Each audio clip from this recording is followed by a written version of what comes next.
সেদিন সন্ধেবেলা ডিনারে রুটি করার জন্য আটা বার করে নিয়ে ভাবলাম সন্ধেবেলা জলখাবারে কী খাওয়া যায়। আমি কুমকুম, আলু তো সিদ্ধ করাই আছে, আর এদিকে আটা দিয়ে ভাবলাম একটু সিঙ্গারাই না হয় বানিয়ে নিই।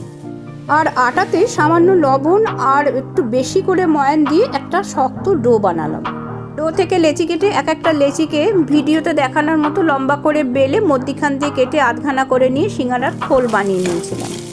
সাদা তেলে তেজপাতা, পাঁচফোড়ন, আদা কাঁচা লঙ্কা থেতো করে দিয়ে আর বাদাম একটু ভেজে নিয়ে আর আলুগুলোকে ছোট ছোট টুকরো করে কেটে সেই তেলের মধ্যে দিয়ে ধনে জিরে গুঁড়ো আর গোলমরিচ গুঁড়ো দিয়ে লবণ মিষ্টি দিয়ে ভালো করে নেড়ে চেড়ে পুর বানিয়ে নিয়েছিলাম।